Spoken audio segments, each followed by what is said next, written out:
Have you ever wondered what would happen if the most overlooked person in a group suddenly became the only key to saving everyone's fate? Claire Dawson, a quiet black woman who works as a janitor at Sunrise Electronics on the edge of Cleveland, walked into her shifts under her co-workers' scornful stares and the complete invisibility imposed by those in power. Until one day, curiosity led her to uncover a secret contract written in German. And that very moment thrust Claire into the center of a life-and-death battle of power plays, deceit, and the cost of courage. One small decision could cost her her job, her safety, even her future, but it could also alter the destiny of hundreds of forgotten workers. What would you do if you knew the truth in your hands could topple an unbeaten system? Keep watching, because the journey ahead will make you rethink what bravery, dignity, and perseverance really mean for those who've been underestimated. Claire Dawson was once a top student, fluent in German legal translation, destined to shine. But adversity pushed her into darkness, from prestigious lecture halls to sweeping floors in a dilapidated factory, where she battles both racial prejudice and crushing poverty, just to keep her and her mother going, day by day. A Cleveland morning broke under the trademark gray of an American winter. Bitter wind whipped through the industrial quarter, howling through dusty window cracks, swirling snowflakes and dead leaves at Claire's wet feet. Wearing a threadbare coat, Claire pulled it tight around her neck, dropped her chin, and hurried along the cracked sidewalk, her mind echoing one familiar plea. "Please don't let me be late." Sunrise Electronics rose before her like a dull silver block amid the rundown neighborhood. The Made in America metal panels now felt like a luxury memory. Peeling plaster walls, a rusted iron gate, and rows of battered pickup trucks crowding the lot all reflected a splendor long since faded. Claire paused to brush mud off her shoes on the coarse mat, then gently pushed open the heavy glass door, one that slammed shut far too quickly on people like her. From the moment she stepped inside, Claire felt a chill, not just from the cold, but from human gazes. A group of white workers stood by the coffee station near the reception desk. They froze mid-sip, their eyes sliding over her with a mix of cold curiosity and contempt. An older man frowned as she passed, while a younger blonde woman gave one quick look at Claire's worn uniform before turning away to whisper to her friend, treating Claire as if she were completely invisible. At a desk further down, Tina Barnes, the white cleaning supervisor with thin lips and steely eyes, stared Claire up and down, her gaze brimming with warning and disdain. Tina had dropped more than one veiled remark. "We're not short on cleaners here. 1 minute late and you could lose your job, remember that." At Sunrise Electronics, rules were made that way, especially for black janitors. One small slip-up and you were ruthlessly cast aside. Claire hurried down the threadbare hallway carpet, her head bowed, clutching a canvas bag of personal items. The stained walls bore the scars of time and forgotten lives. Around her, laughter and the hum of machinery mixed with hushed whispers. It's that new girl again. Every morning she looks like she's about to cry. You know, nobody cares about someone like her here. At most, they'll get replaced in a few months. She kept moving, her breath coming hard from the cold, her fear, the weight of countless stares. In her mind rang her mother's words before they'd left home. "You'll face a lot of injustice, but always remember, as long as you hold on to your self-respect, you are never beneath anyone." But here, in an atmosphere thick with prejudice, her worth as a black cleaner was nearly zero. Claire knew all too well that at Sunrise Electronics, a casual accusation, a single frown from the supervisor, or one tardy clock-in could wipe away all her efforts in an instant. Today, she prayed simply not to be late and not to encounter any trouble.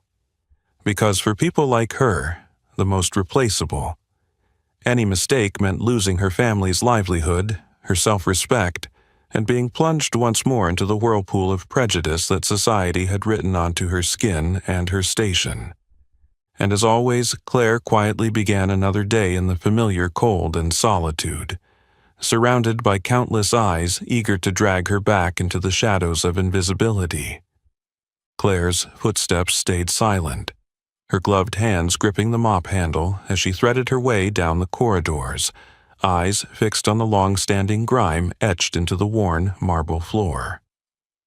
She moved like part of the scenery, making no sound, leaving no trace. Every so often, Claire paused and glanced up at the bustling throng. Engineers in crisp white shirts, platinum-haired managers, and groups of young workers chatting excitedly about their overtime shifts. All passed by, scarcely sparing her a second look. Amid the hustle and bustle, the past surged back. Just a few autumn mornings ago, Claire had stood in the expansive lecture hall of Case Western Reserve University, her eyes lighting up as she flawlessly translated each line of a German legal contract to the applause of her classmates. Professor McAllister, whose silver hair and warm smile were as renowned as his reputation, had told her after one presentation, "Claire, you could become one of the most outstanding attorneys of your generation. The world needs you." Those expectations had seemed to open a glorious path before her, but it all shattered with a midnight phone call. Claire's mother had collapsed from rheumatoid arthritis and was rushed to the hospital. Day after day, the crushing weight of medical bills and prescription costs bore down on the young student. Scholarships, modest savings, even her mother's precious keepsakes were exchanged one by one for pills and more time with her only family. Claire forced herself to shelve her textbooks, carefully packed away her award-winning theses, and applied for the lowest-paying jobs she could find. Janitorial work, dishwashing, carrying trays, anywhere she could earn a few dollars. Each night, returning to their shabby rented room, and seeing her frail mother gasping for breath, yet still shining with pride despite her illness, Claire's heart tightened with helpless rage. Angry at a fate that had trapped them in a cycle of poverty, angry at a society that looked at black people with suspicion and pity, convinced they were only fit for the most menial tasks. Meanwhile, in a plush corner of the factory, powerful director Richard Kane sat comfortably in his climate-controlled office, breakfasting on imported cold-cut sandwiches and single-origin coffee. From his second-floor vantage, Richard often gazed down at the workshop floor, where workers and janitors like Claire hurried about, and he would toss out icy criticisms at anyone who missed a spot or dropped a scrap of paper. Richard never engaged directly with the lower-tier employees except to assert his authority or pass judgment. To him, Claire and the other black laborers were just names on a payroll or shadows drifting through the factory's damp air. Once, during an unannounced inspection, he looked Claire in the eye, then turned to Tina Barnes and commented lightly, "She's still here with the place this filthy? Surely someone else could do better." Tina promptly nodded and jotted it down, as though waiting for the slightest excuse to remove this black girl from the workforce. But Claire refused to be broken by contempt. Every evening, smelling the harsh chemicals clinging to her skin and looking at her calloused hands, she recalled the fiery legal debates and rounds of applause that now only echoed in her memory. She wrestled with the question, was I born just to scrub floors for people permitted to dream big? Under the factory's cold neon lights, Claire bowed her head and resumed her work. Each stroke of the mop was a cut into her past, a mute lament, a silent rebellion against a destiny dictated by her skin color and lifelong poverty. In that darkness, only Claire's footsteps echoed, merging with all the buried hopes no one ever noticed. Yet deep within her soul, a small flame still glowed. Though her dreams had been buried, she would never let anyone steal her self-respect or her hunger to prove herself, even if she remained merely a shadow to those in power who never bothered to look back. On winter mornings like these, the darkness inside Claire only deepened as she stepped into the relentless grind at Sunrise Electronics, where every day discrimination showed up more clearly than any stain on the factory floor. From the very first minutes of her shift, Claire felt the divide. No one ever looked her in the eye unless they were barking orders or reprimanding her. She was always the first to arrive, and usually the last to leave, yet all her efforts were routinely dismissed or undermined simply because of her background and skin color. Tina Barnes, the cleaning supervisor, was the living embodiment of those invisible barriers. Tina, a white woman in her 40s, always wore impeccable makeup and had her golden hair pulled back in a neat bun. Beneath her polite facade and practiced smile, she made it abundantly clear that she stood above the people of color on her team.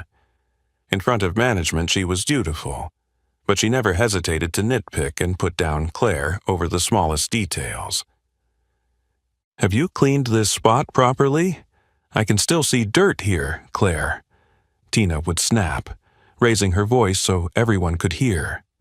Each time, the onlookers would glance at Claire, some smirking, others quickly looking away, as if afraid to get drawn in. But Tina's cruelty went beyond words. She deliberately scheduled Claire for the toughest shifts, scrubbing the second-floor restrooms, cleaning the freezing storage area, or making her recheck the factory floor mid-shift whenever someone spilled coffee or dropped a loaf of bread. There were days when Claire's hands cracked and burned from the harsh cleaners, yet Tina still found fault with every tiny smudge. The workplace atmosphere grew heavier under this silent divide. Young white co-workers, seeing Tina bully Claire, would sometimes jump in with jabs of their own. "Hey, Claire, late again yesterday, huh? This place has rules, you know. This isn't the Bronx.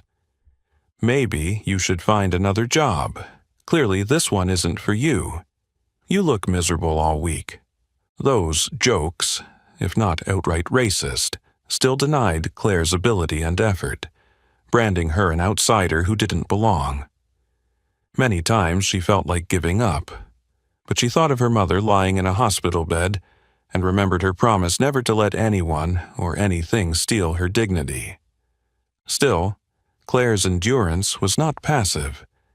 Deep down, every swipe of her mop felt like erasing a bit of the prejudice etched into society, wiping away the scorn that people like her were supposed to accept.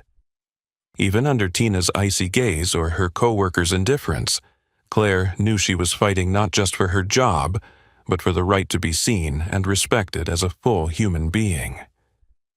And so, day after day, Claire moved quietly from corridor to workshop, working, enduring, observing, slowly realizing that beneath those harsh looks and sneers lay an unspoken fear, that if someone like her could rise, endure, and prove her worth, the unspoken privileges and power structures they clung to could crumble at any moment. Claire's seemingly endless endurance of mockery and icy stares at work had sometimes made her feel like a ghost drifting down every factory corridor. But fate has a way of handing the greatest secret to the weakest, and in an instant that secret can upend an order the powerful believed unbreakable. It was a gloomy Tuesday morning when Tina Barnes assigned Claire to clean the executive offices. Most janitors dreaded this shift, especially in the CEO's suite, where each step had to be measured, and the tiniest speck of dust could provoke a harsh reprimand. Claire set her supply caddy by the door and crept inside, wiping the gleaming tabletop as quietly as possible. Scattered across the dark wood desk of CEO Richard Kane lay stacks of paperwork. At the top was a thick sheaf of foreign-stamped documents in sharp German type, the faint embossed logo of deep blue and black, and a slew of unfamiliar signatures. The name Heidelberg Electro GmbH and the annotation Vertraulicher Vertrag, confidential contract, made Claire's breath catch. Instincts honed by her top-of-the-class German translation training suddenly awakened. Her eyes skimmed the dense text, curiosity mingling with fear. At that moment, gleaming leather shoes clicked behind her. The office door swung open, and in stepped Richard Kane, a cold smile tugging at his lips. The 50-something man was tall, impeccably groomed, his salt and pepper hair perfectly styled, his expensive suit crisply tailored, and his pale gray eyes brimmed with authority. Whenever Kane appeared, the tension on the floor spiked. Everyone froze in anxious silence. His gaze flicked past Claire to the documents she'd inadvertently been reading. For a heartbeat, Claire saw his displeasure sharpen, then twist into a strange amusement, like a cat discovering a mouse daring to venture too close. Kane strode forward, hands braced on the desk, leaning down to meet Claire's eye level. "Ah, it seems our janitor knows German," he drawled. "How quaint." He laughed, the sound echoing through the empty office as if to underscore her humiliation. His eyes were icy, but there was a spark of delight. He was primed for a public spectacle. "You must think you're clever," he continued. "Why don't you translate something for me, just for fun? Who knows? Maybe you've got a hidden talent we ought to see." His tone was unmistakable. A summons to cheap entertainment in front of the waiting onlookers. Tina Barnes hovered at the door, eager anticipation in her gaze, ready to watch that black girl make a fool of herself. Claire froze. In that moment, the echoes of every sneer and slur over her skin color washed over her. She felt the full weight of Kane's insult. It wasn't merely personal abuse, but a deliberate assertion of power, transforming those at society's bottom into collective jesters, drowning their hopes in fear and shame. But this time, Claire did not turn away. She drew a steady breath, swallowed the tremor in her wrists, and reached for the top sheet of the contract.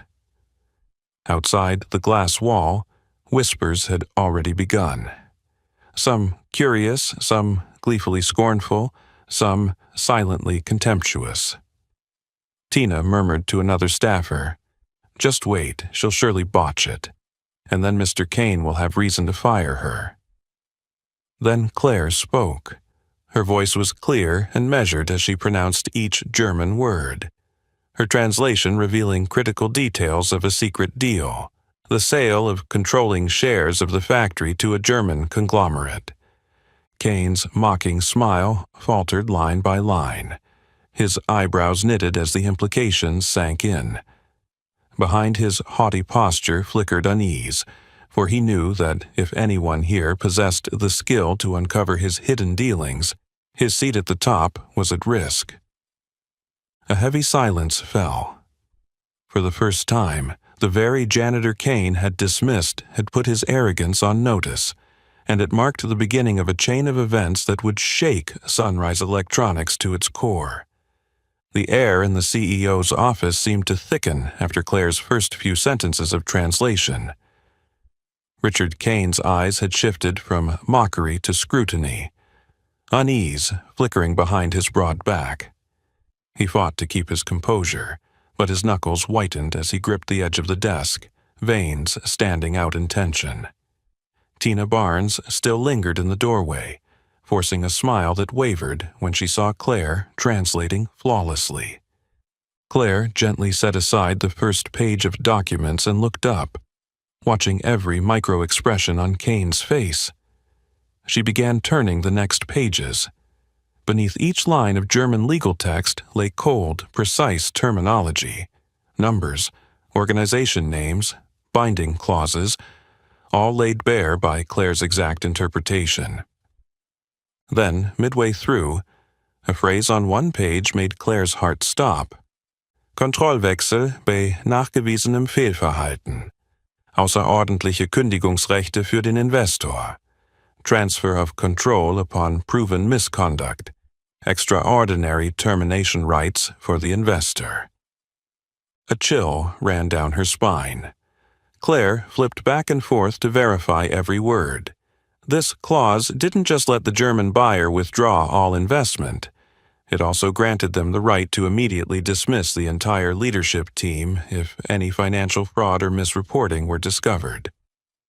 Drawing on instincts and experience from her university days, Claire realized this was more than a death clause for Richard Kane, who had long manipulated financial reports to blindside shareholders.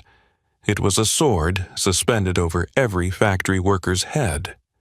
One misstep, one uncovered manipulation, and Sunrise Electronics would plummet into ruin. This threat wasn't just to the powerful executives. It imperiled hundreds of families, many of them black or immigrant, who relied on this plant's meager wages to survive. Claire saw in each line the brutal price the smallest among them would pay for the greed and scheming of those in power. Her chest tightened under the weight of the revelation. The knowledge both crushed her and ignited a fire in her gut.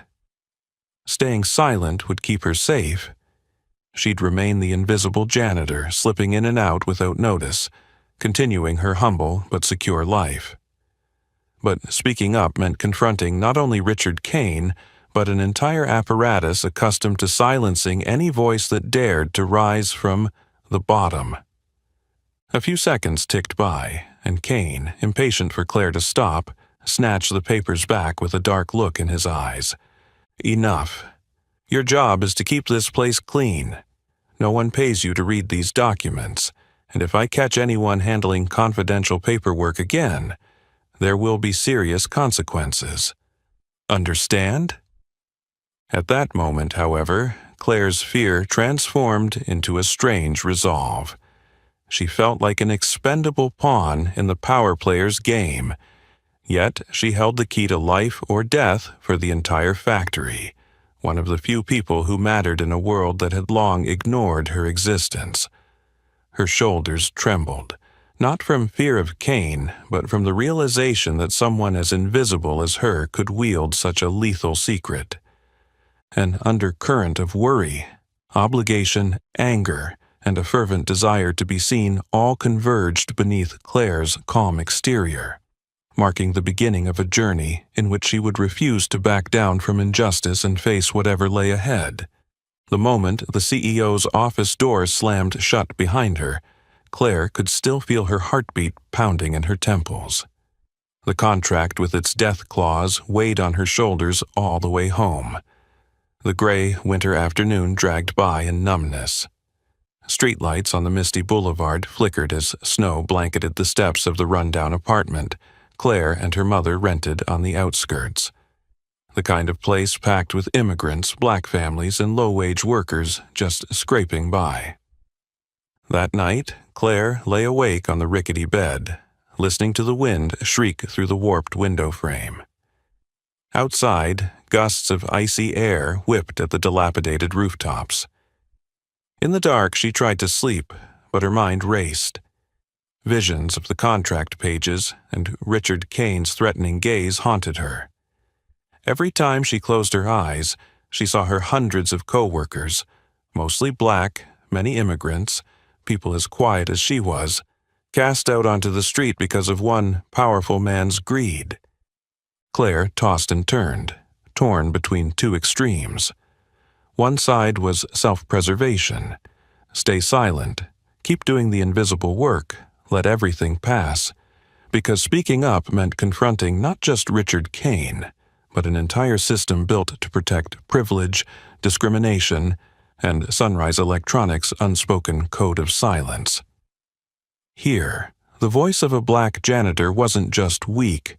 It was seen as a threat, easy to twist into misconduct or groundless accusation. On the other side was her conscience, aching. She thought of her mother's hopeful eyes, encouraging her to hold on to her dignity despite illness. She thought of her shift mates and fellow laborers who had quietly helped her, the Venezuelan immigrant woman, the young worker who'd lost his home on these meager wages. All of them would be crushed if the plant went under because of a single act of fraud. Her mother's words echoed in her mind like a whisper of right and wrong. You may not be rich or powerful, but never let anyone steal your dignity. Claire knew dignity wasn't a gift. It was something a black woman from poverty had to fight for every single day against countless little oppressions. In the dark apartment, Claire glanced at the bed where her mother slept fitfully. Her gaunt face, creased forehead, knotted hand twisted in pain. All those sacrifices, every etched line of time. That was why Claire could not turn away. Fear welled up again. If Kane discovered she'd leaked the contract, he'd find a way to finish her. Not just by firing her, but by defaming or threatening her, by making it impossible for her to find another job in the region. In a city where powerful men like Kane controlled every corner of industry, a poor black woman could easily become a cautionary tale for those at the bottom. As dawn neared, Claire sat bolt upright by the window, her hands clenching and trembling. She felt small and fragile, as if a strong wind could blow her away. But in that fear, she remembered each hopeful glance, every rare thank you when she'd dried a spill to keep someone from slipping. Claire realized, if she stayed silent, everything would be buried under the dust of secrecy, and Kane would continue to sit at the top, selling the futures of countless small lives. For the first time, she understood that sometimes silence is more dangerous than a weak voice. In the darkness, Claire closed her eyes and took a deep breath.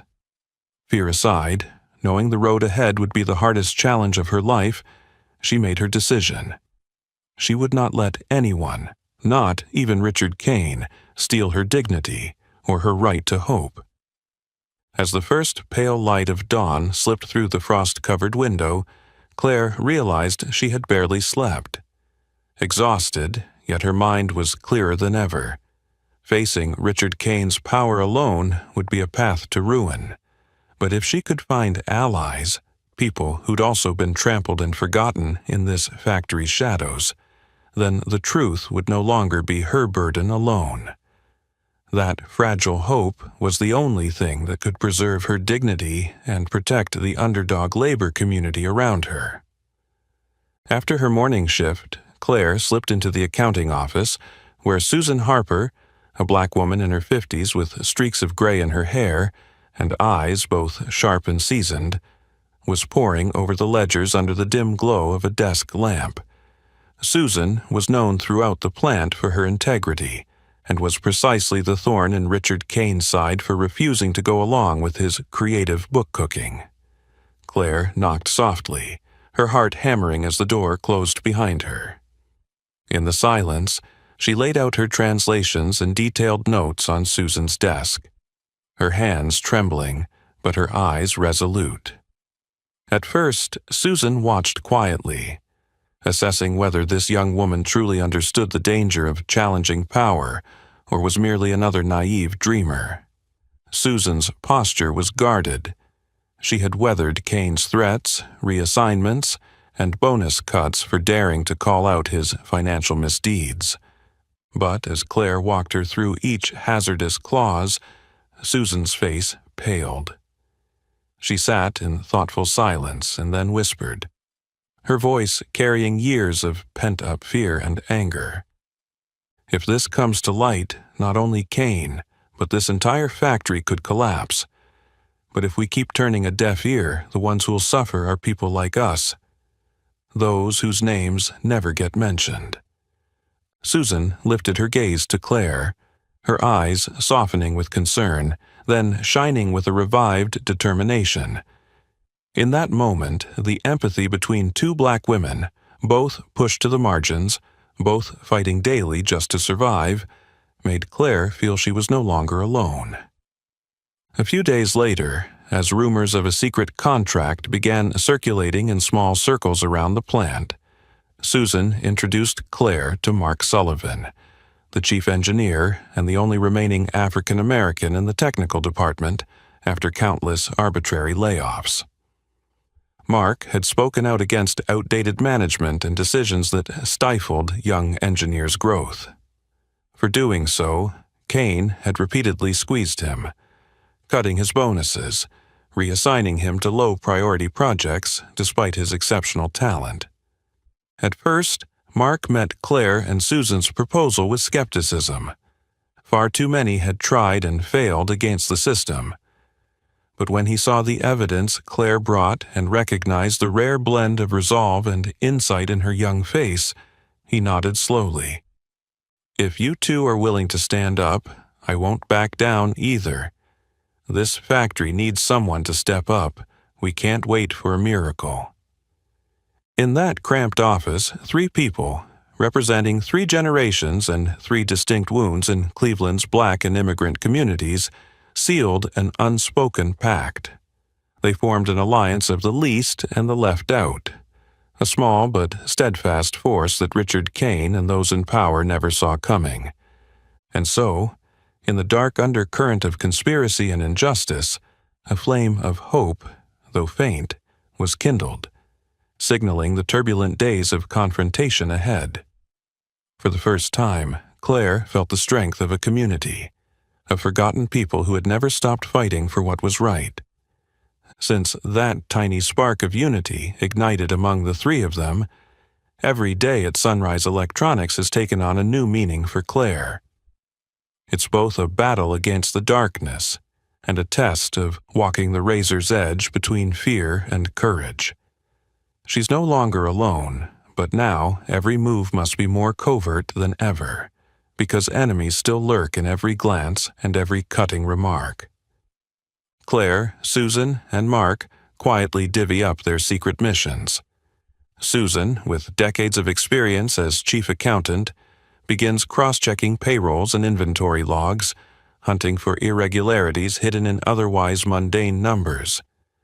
She meticulously notes every off-the-books expense and every unusual fund transfer, money Richard Kane has cleverly laundered beneath supposedly pristine paperwork. Each ledger page, every financial report that passes through Susan's hands raises new questions, and bit by bit, a picture of systematic fraud emerges. Mark, leveraging his position as lead engineer, discreetly questions colleagues and gathers intel on phantom material purchases, inexplicable maintenance events, and subcontract agreements no one has ever actually seen executed. He even uncovers instances where old machines are written off on paper yet still put to use, a scheme Kane uses to pocket the difference and manufacture fake losses. Their clandestine meetings take place in the small storage room at the end of the hall, thick with the smell of old paper and lit by a single flickering yellow bulb. Claire listens, takes notes, and compiles everything into a dossier. Many nights she works until dawn, translating German documents while drafting reports and preparing tough questions for the impending German audit.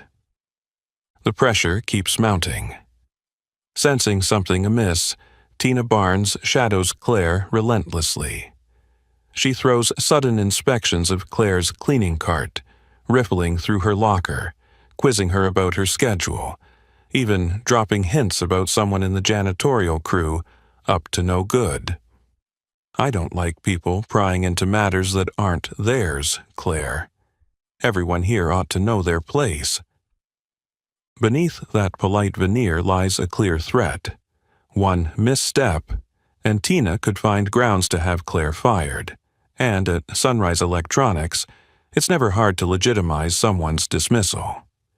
Meanwhile, Richard Kane isn't idle either. He calls surprise leadership meetings, orders internal reviews, and even rotates certain team leads, particularly targeting departments that show signs of insubordination. He zeroes in on Susan Harper, sending pointed reminder emails, summoning her for private interviews, and nitpicking every report she submits. In meetings, his gaze is ice cold, ready to crush anyone who dares defy him. Outside, rumors of a major German audit begin to ripple through the plant. Workers who once stayed silent now whisper about sweeping changes, about something rotten in the old administration. Some fear the worst. Others pin their hopes on a fresh wind to blow away years of injustice. For Claire, the threat of retaliation grows ever sharper. She often feels eyes tracking her down empty corridors, finds anonymous warning notes slipped into her locker, or discovers someone has knocked over cleaning chemicals in the supply room and pinned it on her. At night, she triple locks her door, bracing for the worst. The fear of sabotage, of losing her job, or even being framed, hangs over her like a guillotine. Yet, deep inside, Claire knows that if she backs down now, she will spend the rest of her life bowing before men like Cain. Under this mounting pressure and looming danger, Claire's team continues to piece together the final evidence, preparing for a showdown that, if lost, will cost not only their jobs, but their only chance to live as dignified human beings, to be seen and respected in this place. The pressure that had been building through every tense day of mental sparring finally reached a breaking point at Sunrise Electronics. On a bitter February afternoon, the corporate offices officially received notification. A delegation of investors from Heidelberg Electro would be flying in for a comprehensive audit of the plant, its financial statements and governance procedures. The news hit the factory corridors like a jolt of electricity, igniting a mixture of anxiety and chaos throughout the organization. Richard Kane absorbed the report with calculated coldness. He immediately summoned the leadership team and held marathon meetings with department heads deep into the night. Under the pale yellow glow of the second-floor boardroom, Kane's voice was low and steely as he outlined the plan to spruce up the entire facility. Leave no detail unchecked. Rewrite those ledgers at once and make every production report flawless. Anything that needs hiding, hide it well.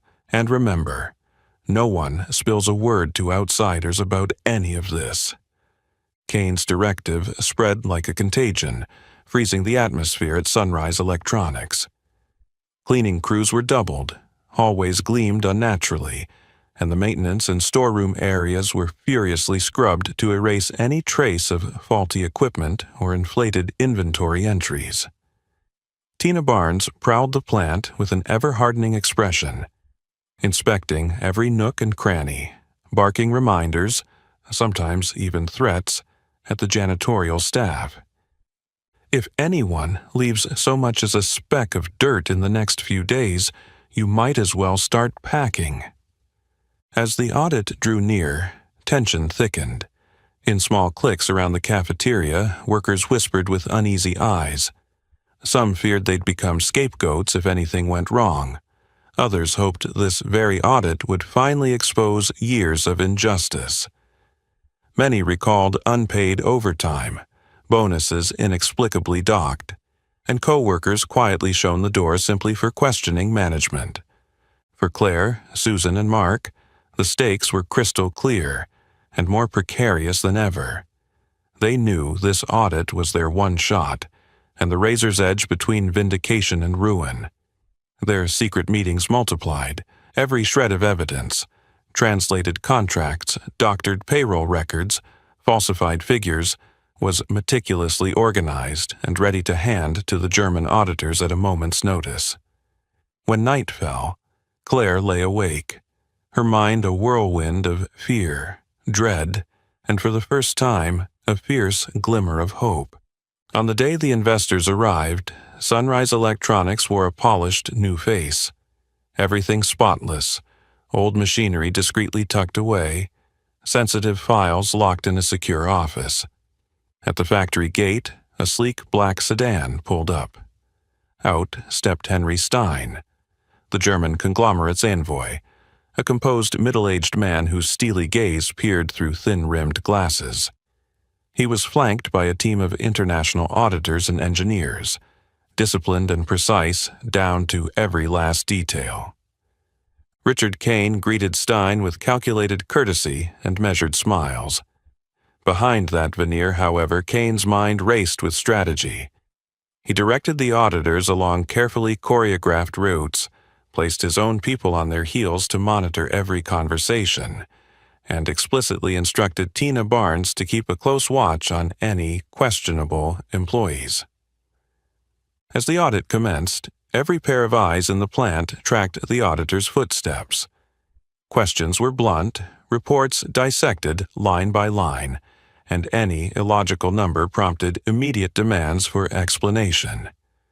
At times, the boardroom felt suffocatingly still, every breath heavy with anticipation. For Claire, each passing minute tightened the pressure. She maintained her routine while vigilantly observing developments, bracing for any sudden turn. Susan fed clues discreetly to a German auditor she'd met at a past conference, while Mark shadowed the technical department, ready to surface any fresh evidence. In that weighty atmosphere, a silent wave of hope also began to ripple through the workforce. Those long oppressed and marginalized dared to believe real change might finally be on the horizon. Despite their fear and the very real risk of total collapse, they quietly prayed that the truth, once exposed, would force the world to reckon with Sunrise Electronics' injustices. And in the moment before the storm broke, Claire understood more deeply than ever, for the first time, her fate, and the fate of her entire disadvantaged community, rested in her own hands, waiting only for the decisive instant when she would step into the light. The tension that had been stretched tight throughout the audit finally snapped on the day of the fateful leadership meeting, an event only the elite were ever permitted to attend. In the sunlit glass-walled boardroom, under bright lights and polished nameplates bearing the powerful's titles, Richard Kane entered with his usual swagger, a flawless suit, a practiced smile as he shook hands with Henry Stein and the German audit team. From the very start, Kane launched into a rehearsed monologue about Sunrise Electronics' achievements, glossy growth reports, vibrant charts, and staged images of a modern production line hastily set up for the audit. He deftly danced around the auditor's sharp questions, weaving tales of the plant's miraculous turnaround, all in an effort to cloak Sunrise in an untarnished new sheen.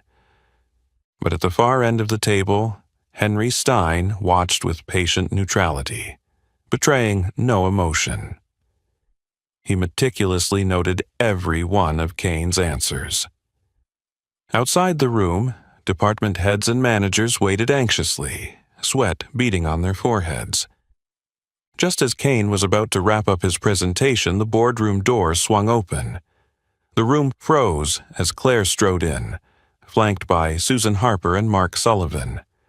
Standing tall, she met more than a dozen skeptical, some even contemptuous gazes without flinching. In that instant, the threats, the fear of her lowly station, the risk of retaliation, all melted away. Claire stepped to the conference table and calmly placed a thick dossier and the translated contract at Kane's feet. Kane's eyes blazed with suppressed fury as he snapped, "You're just some kid who mops floors. Don't get delusions of grandeur. Who brought you in here? Get out, now!" Some of the old guard whispered among themselves. A few shook their heads in disgust. Others were stunned. No one had ever dared openly challenge Kane like this. Tina Barnes hovered outside the door, her face drained, her eyes wide with alarm. But Claire did not back down. She spoke clearly and confidently, walking the room through her translation of the contract's perilous clauses, especially the one granting investors the right to dismiss the leadership immediately upon uncovering financial fraud. Susan followed with side-by-side comparisons of the official ledgers, and Mark added evidence of phantom equipment and falsified expenses stealthily legitimized on paper. Silence gripped the boardroom as if the air itself had stiffened. Kane forced a laugh, then grew angry, twisting the figures and insisting these were merely administrative errors or translation misunderstandings. He shot a plea toward Henry Stein. This is a smear campaign by disgruntled employees. These people have no right to speak here. Henry Stein lifted Claire's translation, studied it line by line, then met Kane's glare with a measured, icy voice. I have reviewed the original contract and cross-checked all source documents. Ms. Dawson's translation is completely accurate. I have also received corroborating reports from both the technical and accounting departments. Effective immediately, we will conduct a full forensic audit. Every figure and every procedure will be scrutinized. The blow was devastating. Kane stood frozen, his lips pressed into a thin line, rage and fear flickering in his eyes. The rest of the board lowered their heads, utterly silent. Outside, Tina Barnes seemed physically drained, leaning against the wall to stay upright. The room, already tense, felt heavier still, like the calm before a storm. Every mask of authority shattered in that moment. For the first time, the voice of a black janitor, once deemed invisible, along with her seemingly powerless allies, forced the most powerful man in the room to choke on his words and confront an undeniable truth. Out in the hallway, furtive glances of admiration were cast toward Claire, the woman who had broken the factory's long-held silence. And so, the battle to reclaim justice at Sunrise Electronics officially began, right in the heart of the storm. The tension that had been building through every day of high-stakes mind games finally came to a head at Sunrise Electronics. On a frigid February afternoon, the corporate office received formal notice. A delegation of investors from Heidelberg Electro would arrive for a thorough on-site audit of the plant, its financial statements and governance procedures. The announcement hit the factory corridors like a bolt of lightning, sending waves of anxiety and chaos rippling through every department. Richard Kane received the news with a dangerous calm. He immediately summoned the leadership team, convening late-night strategy sessions with all the department heads. Under the harsh yellow lights of the second-floor conference room, Kane spoke in clipped tones, laying out his plan to beautify the facility. No detail can slip through. Reconcile those ledgers now and scrub every production report until it's flawless. Anything that needs covering up, cover it thoroughly. And no one mentions any of this to outsiders. Understood? His directive spread like a virus, freezing everyone in place. Cleaning crews were tripled, hallways gleamed unnaturally, and the maintenance and storeroom areas were scrubbed repeatedly to erase all traces of malfunctioning equipment or inflated inventory entries. Tina Barnes prowled the plant with an even harder edge, inspecting every nook and cranny, reminding, and sometimes threatening, her team. If I see so much as a single speck of dirt in the next few days, pack your things and go. As the audit drew nearer, the atmosphere grew thick with tension. In small huddles in the cafeteria, workers whispered nervously, some dreading they'd be scapegoats if anything went awry, others hoping this audit would finally expose years of injustice. Many recalled unpaid overtime, unexplained bonus cuts, and colleagues quietly escorted out for daring to question management.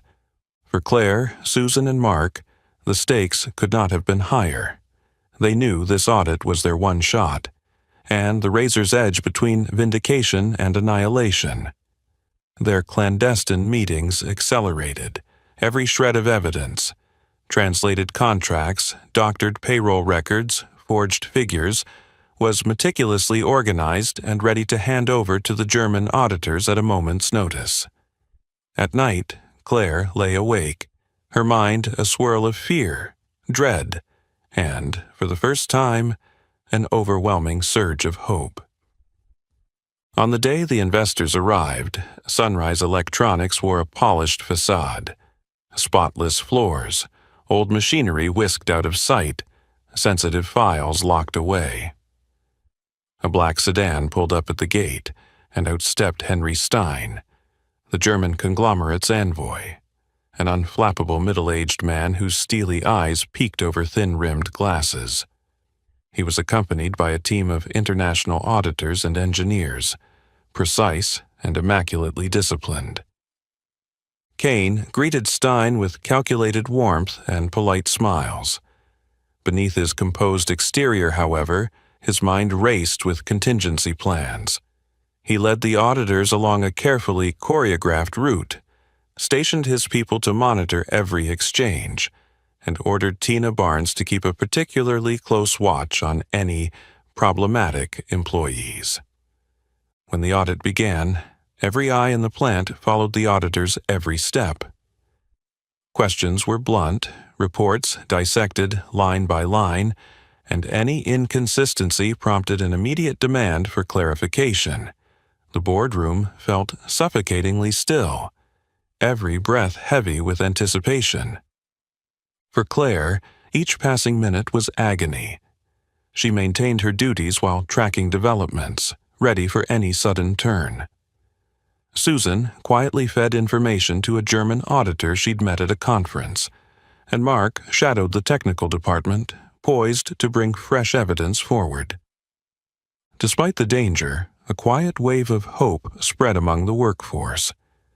Those long oppressed and marginalized dared to believe that real change might finally be on the horizon.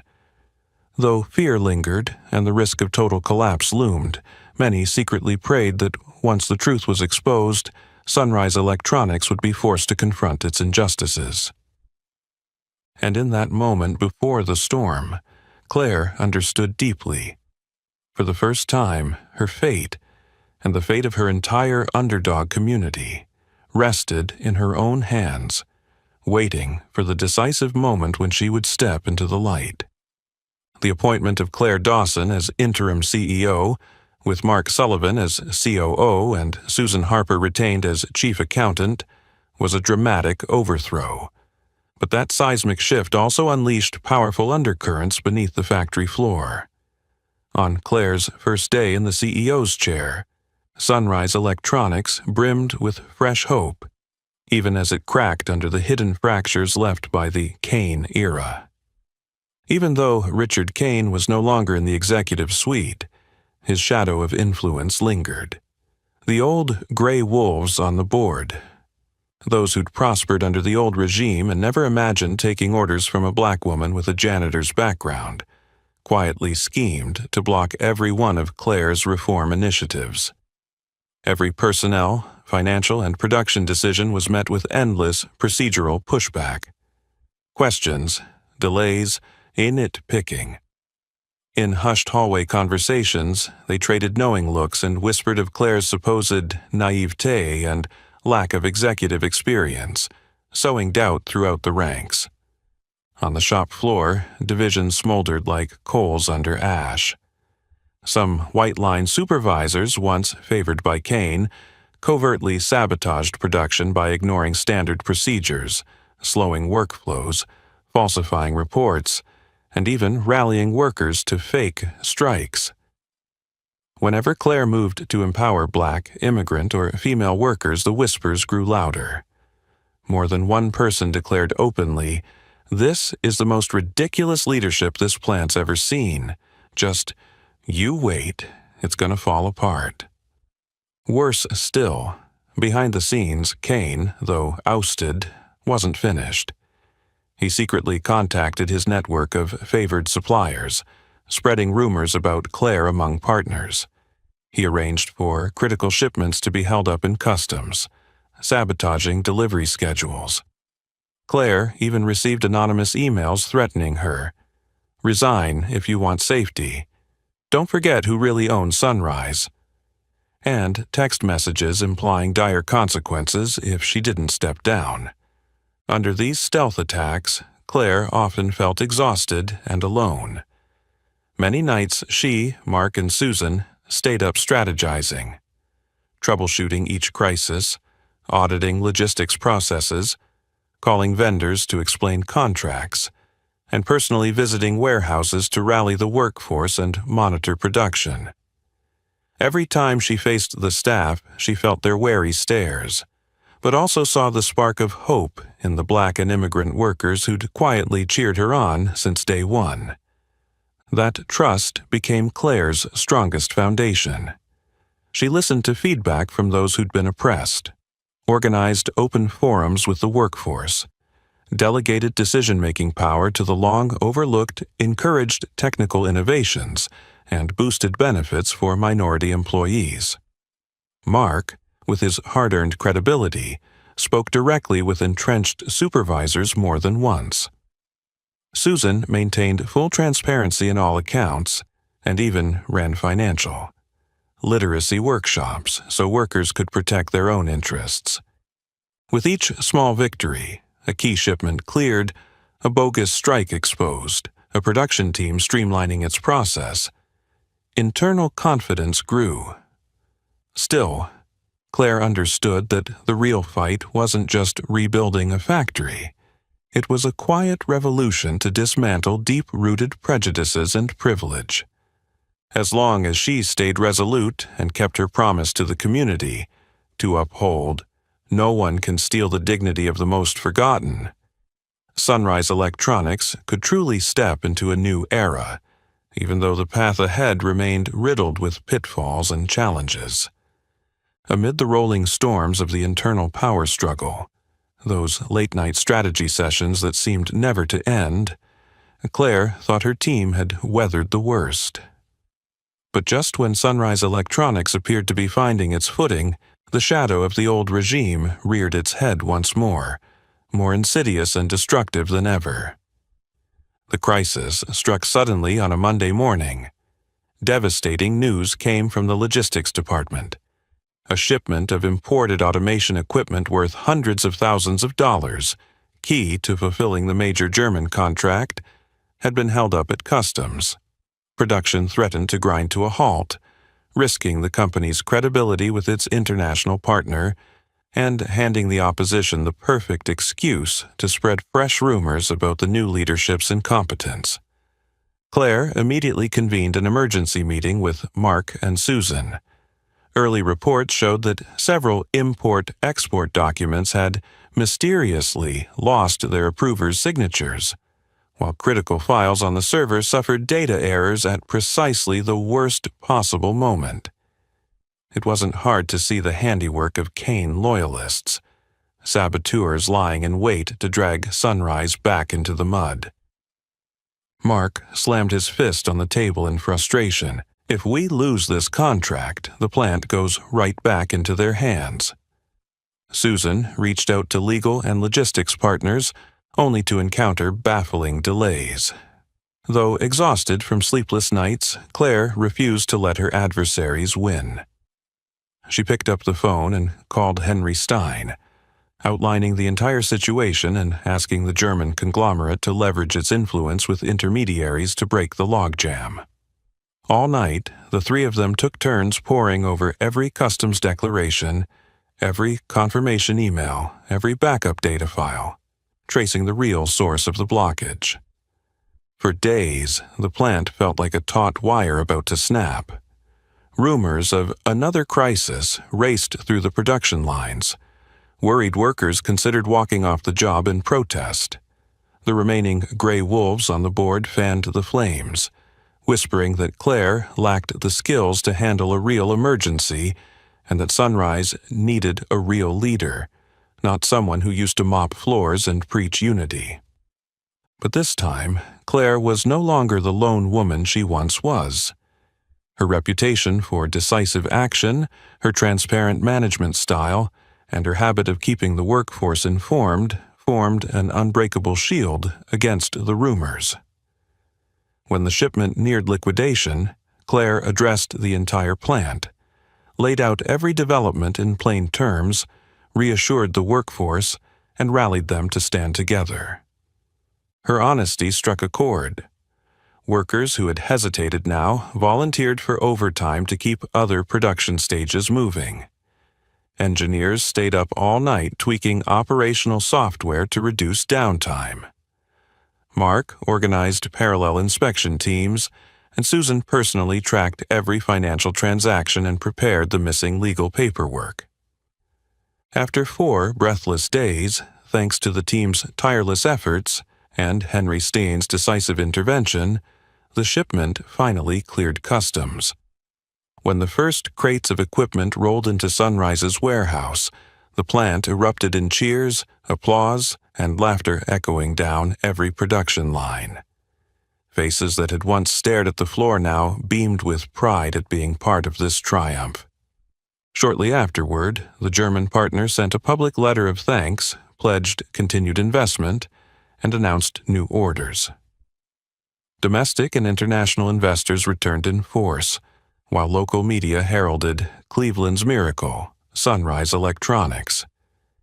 Even former board allies of Kane, confronted by Claire's resilience and transparency, halted their overt sabotage. Many quietly switched to support the new direction or simply slipped away.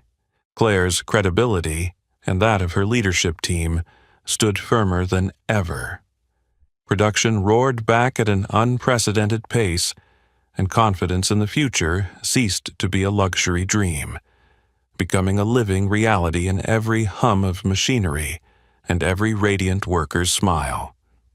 After decades spent in darkness, Sunrise Electronics had truly been reborn under the banner of justice, intelligence, and collective strength.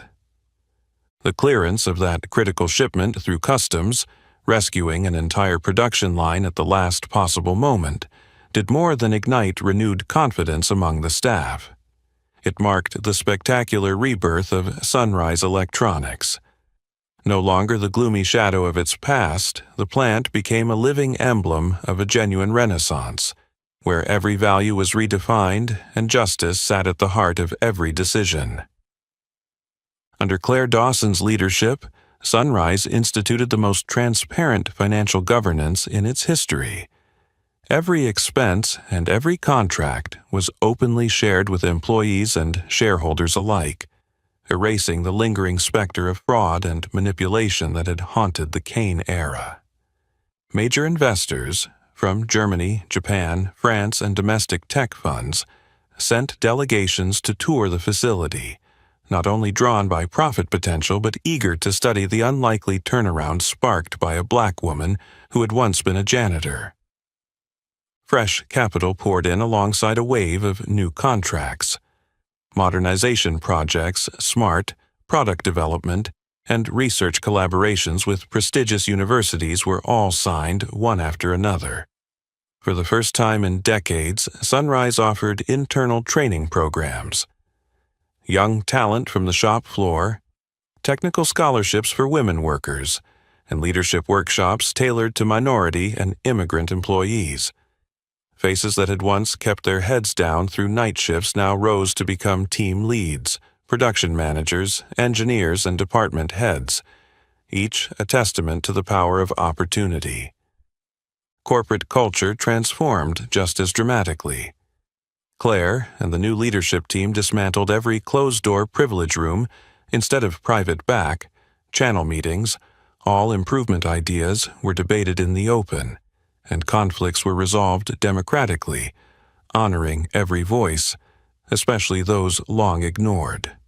The annual Workers' Day celebration, held right on the shop floor and featuring speeches from the oldest female janitor alongside immigrant laborers, became a citywide inspiration in Cleveland. Amid these changes, the bond between Claire and Mark Sullivan deepened, from wartime allies against injustice to confidants forged by countless sleepless nights. Soon, their genuine, unpretentious love became visible to the entire plant, a beacon for a new generation unafraid to love, to lead, and to stand firm against the barriers of old prejudices and power. Their story resonated far beyond the factory walls. Local and national media hailed Claire as the revolutionary in the dark, a black woman without an MBA or elite pedigree, bearing the hopes of millions of forgotten workers. She became a role model for people of color in Cleveland and across America's industrial heartland, inspiring women who once believed their only role was silent endurance. With every new contract signed, every worker promoted, and every smile on her aging mother's face at the plant's anniversary, Claire came to understand the true meaning of power. Not a title, a sprawling office, or a perfect suit, but the ability to lift the most marginalized up to the positions they deserve. That transformation stands as the clearest proof of Sunrise Electronics' real value. Once a symbol of decay, now a vivid testament to how intelligence, determination, and courage can shatter any bias. Claire is no longer the black girl who cleaned floors. She has become the very soul of a community, a factory, and a generation brave enough to dream, to act, and to remake themselves and the world around them. The cheers and applause hadn't even died down after the signing of the final major contract, when Sunrise Electronics staff found themselves bathed in brilliance and renewed life. Inside the main hall, once never meant to accommodate a black janitor, Claire now stood at the center of leadership, engineers, workers, and investors, the focus of every eye. On the stage of the annual shareholders' meeting, Henry Stein, who'd witnessed both the darkest days and this miraculous revival, approached the microphone. He swept his gaze across the vast room, a place long steeped in conservatism and bias, now fundamentally transformed. Stein's voice rang out solemn and strong, rising above the murmurs below. A year ago, no one believed that a black woman who once worked as a janitor could save this plant. Most saw only her background, her skin, her humble title. But today, we've proven an undeniable truth. True value comes from courage and integrity, from those who dare to stand up in the dark, to challenge old power, and to refuse silence in the face of injustice. Every word echoed in Claire's mind. In that moment, she no longer felt like the center of the lights or the praise. She glanced down at the sprawling production floor, once heavy with sorrow and exhaustion, now alive with laughter and the confident faces of black, immigrant, and young women workers all lifting their heads under the bright morning sun streaming through the windows. Among rows of once rusted machines, hundreds of hands now operated new equipment, engine hum blending with joyous voices. The story of the janitor who saved the plant had become a source of pride throughout Cleveland's industrial district. Trust and respect were no longer privileges of a few, but rewards rightfully earned by anyone who stood firm in integrity and solidarity. Inside Claire, emotions surged in a quiet but powerful current.